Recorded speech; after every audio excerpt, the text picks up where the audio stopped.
Hey everyone, welcome to Reverse Homesteading. Looks like summer has hit its peak, the corn is tasseling, the tomatoes are coming in, but the weather's turning now, so just an issue with starting things from seed. Sometimes you don't get everything up when you're supposed to, but we have still got lots of tomatoes, still will have lots of corn. So as my mum always used to say, all is well that ends well. But I wanted to show you what the rain has done with the tomatoes in different areas of the yard. I spoke a little bit about this yesterday on my last video. I just wanted to show you one example. This is my green zebra tomato, and as you can see up the line, all the other tomatoes are looking pretty good, and these were also cut back quite a bit recently. When I finally trellised them, the poor little things, they're on the ground. Busy life and not getting the trellising support supplies that I needed in the right time. But these sad little things, they have been under a net also, but the net is much wider in its gaps. This is still a bird net, but it's not an insect net. So they're losing leaves, they're looking pretty straggly, but they've still got fruit on them. But they do not look like the magnificent ones over on this side, which have been covered with a fruit fly insect net. That's not an advertisement, that's just an observation. So not as much rain got through. So if you're having trouble with a lot of rain, perhaps you should shelter your tomatoes a little bit with whatever you can get. Even just normal shade cloth would work. Doesn't have to be a fancy anything. This was a cheap kind of fancy, less than $5 a metre. So was something that we did for the infrastructure of the garden for the long term, so they won't be up all year. I will use the smaller nets for frost covers, so that will be good. But yeah, there are still examples where they haven't done as well. Perhaps it's variety to variety. That's a Thai pink egg tomato, but that was more on the ground than the other one was. Interesting ways that different little microclimates in your own backyard can affect your plants themselves as well as possibly your harvest. But in the meantime, we just do what we can with what we've got.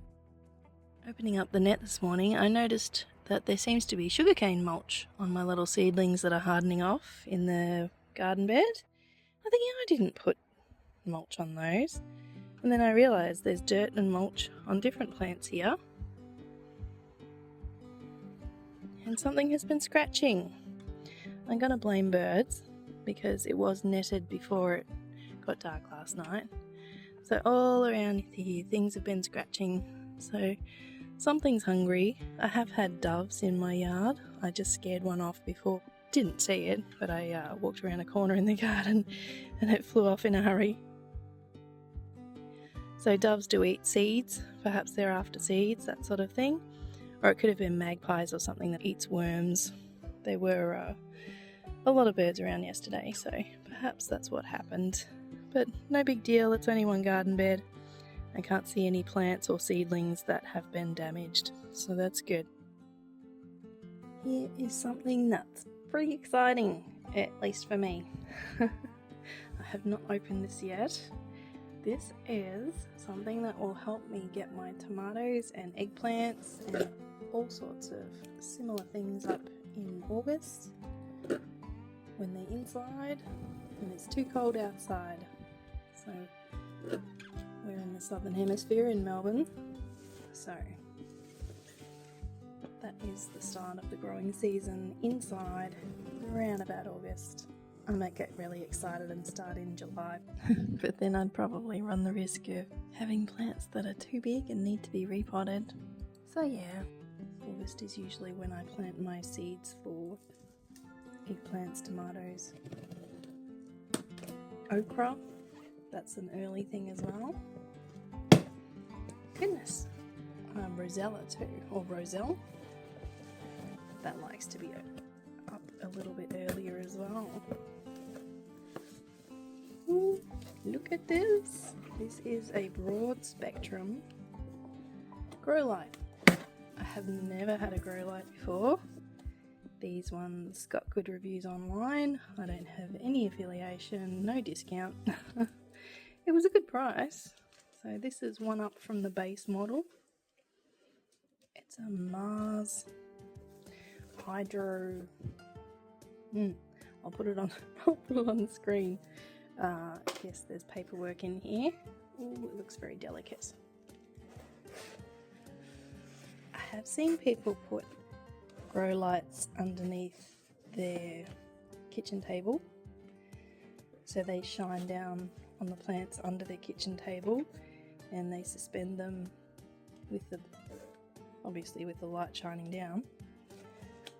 So how exciting! So yeah, because I don't have any north-facing windows, so it was very hard to get the right amount of light for my little seedlings. So I'll put this in a better spot and I'll show you the gizmo. Alright, so how I got this one wasn't through any affiliation, as I said. I had some Christmas money I hadn't used, so the person said I could put it toward anything I wanted. So this was something I wanted. So we've got all the things that came with it. We've got some little straps. Oops, some little strap stuff. And little carabiners to hang it.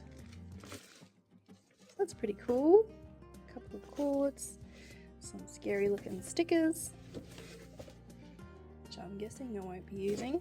But anyway, it's dimmable and it's broad spectrum, so it'll last the whole length of the plant's life if it needs to. So I am very excited about that.